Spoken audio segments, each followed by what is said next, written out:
दीनी मालूमात हासिल करने के लिए हमारा चाहिए पासबानी मिल को सब्सक्राइब करें और घंटी के बटन को दबाएं।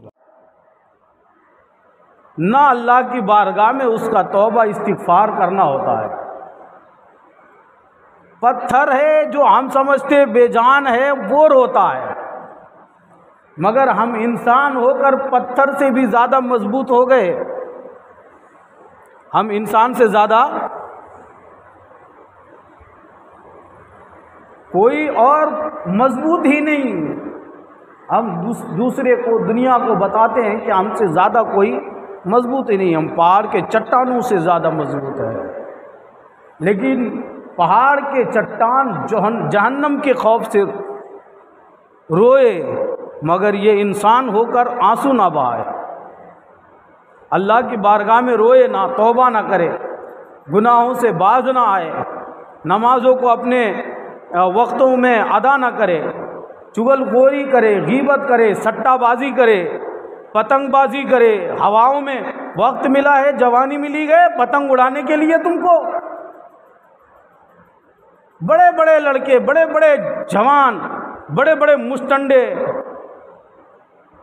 वो पतंगबाजी करते नजर आते हैं, कबूतरबाजी करते नजर आते हैं, सट्टाबाजी करते हुए नजर आते हैं, लेकिन ना उनके दिल में खुदा का खौफ है, ना जहन्नम का डर है,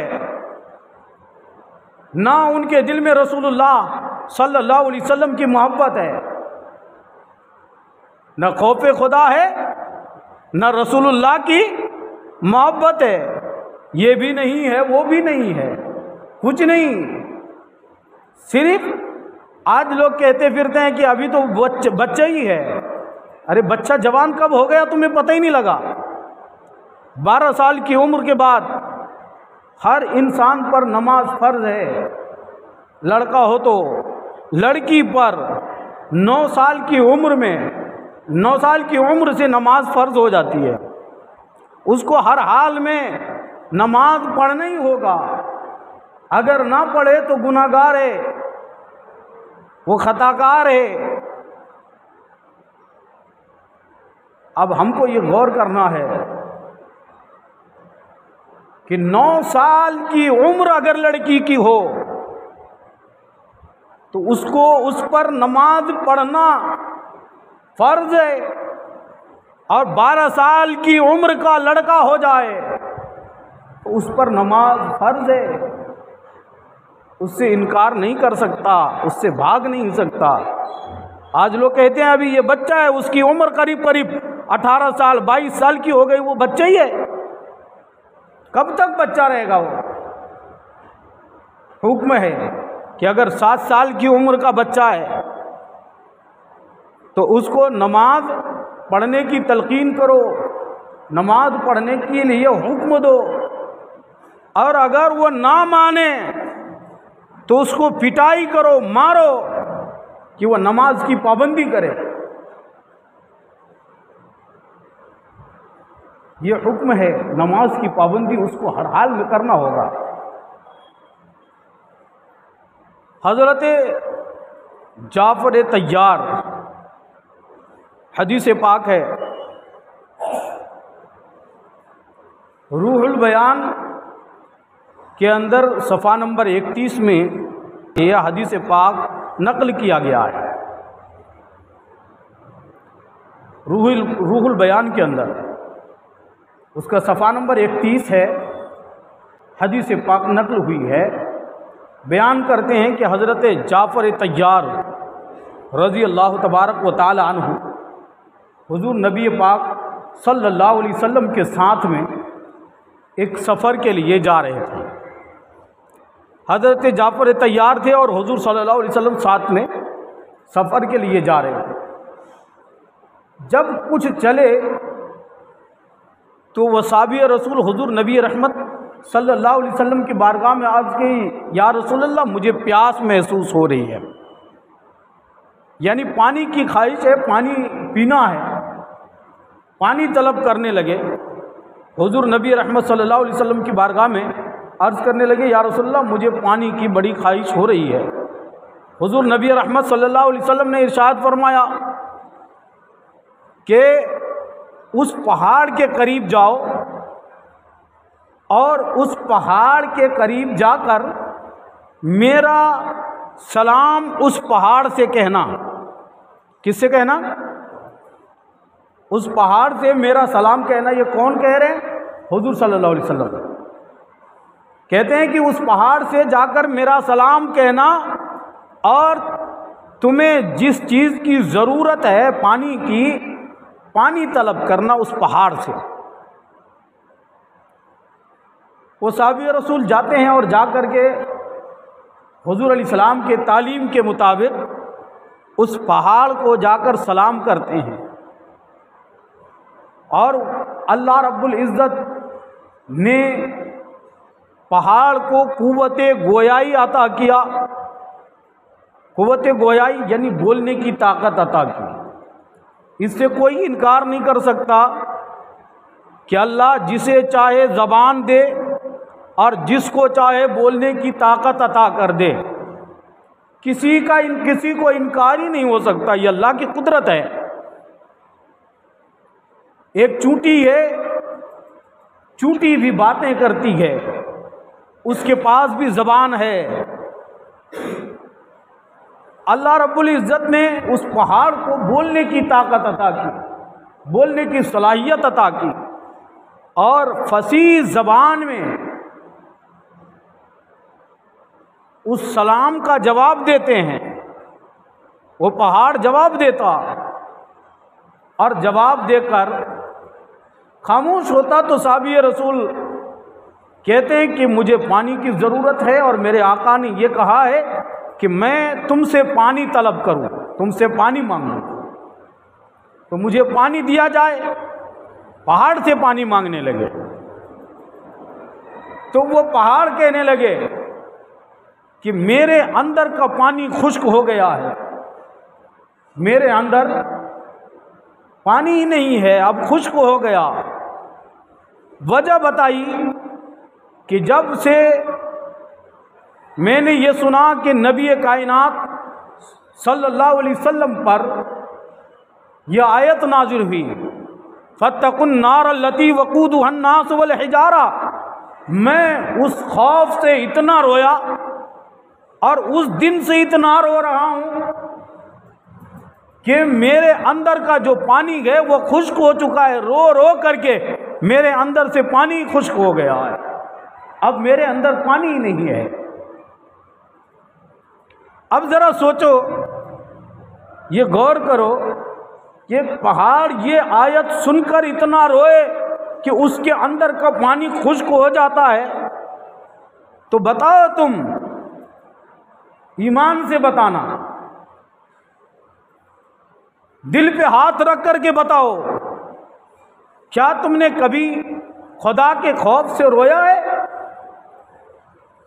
कभी तुमको खुदा का खौफ हुआ है? कभी तुम गुनाह करते तो तुम्हारे पैर लड़खड़ाए हैं? क्या तुम्हारी आंखों से आंसू निकला है? हजारों गुनाह करके बैठे है तो तू बड़ा कमजोर नाजुक, छोटे से पत्थर के एक टुकड़े से तुम्हारे जिस्म पर फेंक दिया जाए, चोट लगा दी जाए तो तू चल भी नहीं सकेगा, मगर तू पहाड़ के चट्टान से ज्यादा मजबूत बनता हुआ नजर आ रहा है। वो पहाड़ रब के खौफ से, जहन्नम के खौफ से, क्यों वो पत्थर और इंसान जहन्नम का ईंधन होगा। वो पत्थर कहने लगे कहीं ऐसा ना हो कि जो जहन्नम का ईंधन होगा मैं भी ना बन जाऊं, मैं भी न बन जाऊं जहन्नम का ईंधन, कि जहन्नम की आग मुझसे सुलगाई जाए। डरने लगे, खौफ खाने लगे, लेकिन इंसान ही है जो खौफ नहीं खाता। जहन्नम के बरोज़े महशर जहन्नम की आग को 70,000 लगाम लगा करके बरोज़े महशर में लाया जाएगा और 70,000 लगाम में, हर एक लगाम में 70,000 फरिश्ते उसको थामे होंगे पकड़ के। और फरिश्ते की कुव्वत का आलम यह है कि ये पूरी दुनिया को हाथ की उंगलियों में उठा के रखे। एक फरिश्ते की कुव्वत ये है। पूछो, सोचो जरा, जहन्नम की आग के अंदर कितनी ताकत और कितनी खतरनाक होगी कि 70,000 फरिश्ते एक एक लगाम को थामे होंगे। मगर फिर भी जहन्नम की आग बढ़ती चली जाएगी, उसको रोका नहीं जा सकेगा। जरा इन दिमागों में इस बात को बिठाओ, समझो। खुदा का खौफ अपने दिल में उतारो। नमाज की हर हाल में तुम्हें पाबंदी करनी चाहिए, हर हाल में नमाज का पाबंद बनो। जहन्नम की आग से डरो। खशियत खुदा सीने में उतारो, इसी में तुम्हारी भलाई है। जहन्नम के अंदर जब बरोज़े महशर जब जहन्नम की आग बढ़ती आएगी तो हुज़ूर नबी रहमत सल्लल्लाहु अलैहि वसल्लम फरमाते हैं कि जब बरोज़े महशर जहन्नम की आग बढ़ती आएगी, लोग नमाजी, मुत्तकी, परहेजगार सब लोग जहन्नम की आग को वापस लौटाने की कोशिश करेंगे कि कोई तरीके से जहन्नम की आग वापस चली जाए, लेकिन जाएगी नहीं। वास्ता देंगे नमाज का, रोज़े का, हज का, ज़कात का, लेकिन वो जहन्नम की आग बराबर बढ़ती आएगी, रुकेगी नहीं। हुज़ूर नबी रहमत सल्लल्लाहु अलैहि वसल्लम फरमाते हैं कि वो जहन्नम की आग बढ़ती आएगी तो इतने में जिब्रील अलैहिस्सलाम मेरी बारगाह में आएंगे। हज़रत जिब्रील अलैहिस्सलाम आएंगे और मुझे आकर के एक पानी का प्याला देंगे और मैं उस पानी के प्याले के अंदर अपनी अंगुष्ठ मुबारक को दाखिल करूंगा और निकाल के जहन्नम की आग के तरफ छींटे मारूंगा। जहन्नम की आग वापस लौट जाएगी। सहाबा किराम ने पूछा, या रसूल अल्लाह, वो पानी कौन सा पानी होगा कि जिस पानी की बुनियाद से, जिस पानी की वजह से जहन्नम की आग वापस चली जाएगी? क्या वो आबे ज़मज़म का पानी होगा या वो आबे कौसर का पानी होगा? आखिर वो कौन सा पानी होगा जिस पानी की वजह से जहन्नम की आग वापस चली जाएगी? मेरे नबी जनाब मुहम्मदुर रसूलुल्लाह सल्लल्लाहु अलैहि वसल्लम इरशाद फरमाते हैं कि वो मेरे गुनहगार उम्मतियों के आंसू होंगे जिसकी वजह से जहन्नम की आग वापस चली जाएगी। यानी जो तुम खौफे खुदा से रोगे, आंसू बहाओगे, तो उन आंसुओं के कतरात को फरिश्ते जमा करके रखेंगे। मगर हमें तो खौफे खुदा से रोना ही कहाँ आता, हमें तो दुनिया के खौफ से रोना आता है। अगर घर तिजारत बर्बाद हो गया तो रो, मुसीबत आ जाए तो रो। अभी फसल होने का था, कुछ दिनों पहले बारिश हो गई, लोग अल्लाह के दिए हुए चीज़ों को खाते हैं फिर भी नाशुक्री करते हैं। थोड़ी सी अल्लाह ने बारिश क्या बरसा दी, अल्लाह की ज़ात पर ही हमला कर दिया। नादान है वो नादान। अल्लाह की मशीयत से कोई इनकार नहीं कर सकता। नादानी मत करो। अल्लाह देता है तब खाते हो, अल्लाह अगर नहीं देगा तो तुम दिन भर हाथ पैर मार लो, कुछ भी नहीं हो सकेगा। अल्लाह चाहेगा तो पहाड़ के अंदर, चट्टानों के अंदर भी अगर कोई चीज़ है उसे भी रिज़्क़ अल्लाह ताला देता है, उसको भी खिलाता है। एक पत्थर फाड़ा गया पहाड़ के अंदर से तो उसके अंदर से कीड़ा निकला, वो भी जिंदा, कहीं से सुराग भी नहीं, कहीं से पानी भी नहीं जाता। मेरा खालिक तो वो है कि पत्थर के अंदर भी कीड़े को रख करके जिंदगी देता है। थोड़ी सी बारिश क्या हो गई कि तुमने अल्लाह की नाफरमानी करना ही शुरू कर दिया। खुदा का खौफ कर, अपने दिल में खौफ खुदा बिछा, इसी में तुम्हारी भलाई है। नमाज की हर हाल में पाबंदी करो, पाबंदी करो। सिर्फ 4 दिन 2 दिन के लिए नमाजी मत बन जा, या 1 वक्त 2 वक्त के लिए नमाजी मत बन। यहाँ तो अजीब कैफियत है।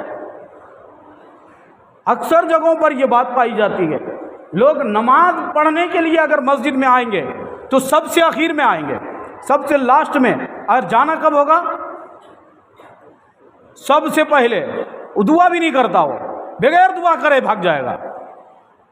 जानते हो, चूंकि उसका मन यहाँ नहीं लगता, दिल नहीं लगता। क्यों? इसलिए कि यहाँ पर नेकी की जाती है, आदमी को पाक और साफ किया जाता है, धुला जाता है। तो वो चाहेगा कि हमें धुलना चाहिए। गुनाहों से पाक कैसे होगा? यहाँ पाक किया जाता है। और इब्लीस उसको बैठने नहीं देता, उसको तो बार बार उसको कोंच लगाता रहता, निकलो यहाँ से, खाए बैठे हो, निकलो यहाँ से, बैठे खाए, उंगली करता रहता है, उंगली करता रहता है। तो वो उठ करके भागता ही है, वह रुकेगा ही नहीं, सबसे पहला भागेगा, उठ के चला जाएगा। अच्छा, दूसरा ये नमाज पढ़ते हैं 2 दिन, जुमा, शनिचर और इतवार पढ़ लिया तो पढ़ लिया, नहीं तो उसके बाद से नापाक हो गए जी। क्या बोलेंगे? कैसे नापाक हो गए? अरे पेशाब किए थे ना,